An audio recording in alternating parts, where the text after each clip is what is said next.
With the Saints going up against the Bucs in this upcoming NFC South matchup, who do you think is going to come out on top and why?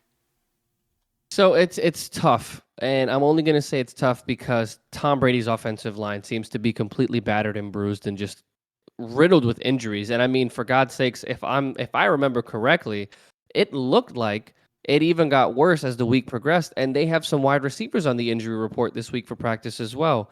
Godwin was hurt with a hamstring. I believe Mike Evans was on that list. Julio Jones was on that list. I mean, you name it, pretty much most of the starting lineup was limited at practice this week or reported on the injury report.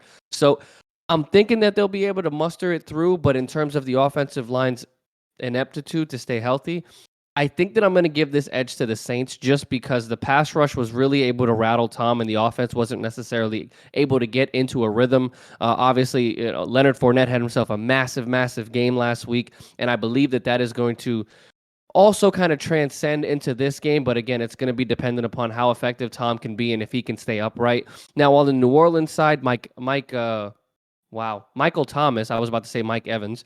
Michael Thomas had himself a resurgent comeback game with 2 touchdowns. Jarvis Landry seemed to be open the entire game. So Jameis was able to distribute the ball pretty evenly, but it looked like Alvin Kamara, I believe, is limited with an injury of his own. So they did sign Latavius Murray this week. It's just a matter of how consistent they're going to be on the floor, on the ground as well.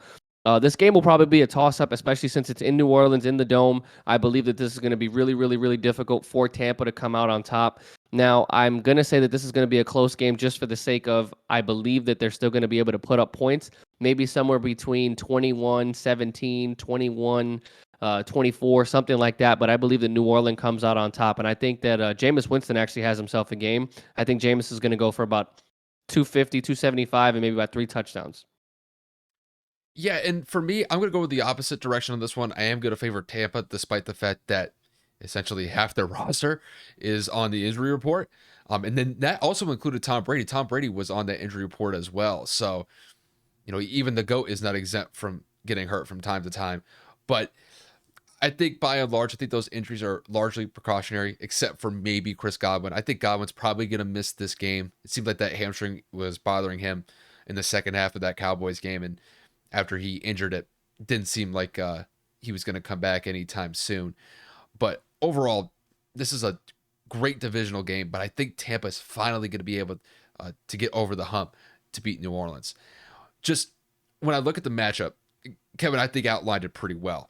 I think it's going to come down to whether or not that Tampa is going to be able to hold up on the offensive side of the ball, specifically with their offensive line. And when the Bucs were going up against the Cowboys last week, let's face it, Tom was facing some pressure from Micah Parsons in particular. And throughout the game, Tom was not down a couple times. He was still able to get the ball out pretty effectively. But there was a point of emphasis that, once they got into the red zone, their offensive line did not hold up well. They weren't scoring touchdowns like we're accustomed to seeing Tampa score them. It's kind of indicative of the score. They only scored 19 points in the season opener. Still got the win, but there was a lot of room for improvement after that first week win. And I think going into this game, I think they'll just be able to kind of refine certain aspects of the game plan. They may put more of an emphasis on trying to get the ball a little bit quicker to kind of counteract that pass rush they can get from New Orleans, because let's face it, New Orleans, whenever they play Tampa, they've been able to get after Tom effectively. And not only have they gotten him on the ground as far as sacks are concerned, they've been able to force bad throws from him, and it lead to interceptions, and eventually it leads to points in the other direction. And I think that could happen in this game as well. I'm not going to discount that either. It's just, I think Tampa is going to probably squeak this one out simply just because I think Tom's going to be a lot more careful with the ball than he has been in the past when playing against the Saints. And even though that I'm giving Tampa the edge here, I definitely agree with you, Kev. I think that Jameis is going to be right there with him. Jameis has been solid in his tenure with the New Orleans Saints since he's arrived. And I understand that his season got cut short last year because of an ACL tear, but overall, he has been a model of consistency. And it's kind of crazy for me to say, knowing how many times he turned the ball over when he was playing quarterback in Tampa. But if he's able to continue an effective game plan as far as just staying consistent, completing about 60 to 70% of his passes, the Saints have every reason to win this game. It's just, I think that Jameis is probably just going to have a little bit of an off game may throw an interception, even though he's actually been pretty solid in not turning the ball over when playing with New Orleans. But I think that Tampa's going to be able to capitalize off of one turnover against New Orleans. And I think that's going to give them a slight edge over New Orleans in this one. If I had to put a score on it, I think this game is going to be kind of like a mid-level scoring game. I don't think both teams are going to score over 30 points. I think this is going to be a game that's going to probably get settled around maybe like 24-17 or 24-21. I do believe that this will be a one possession game when it's all said and done.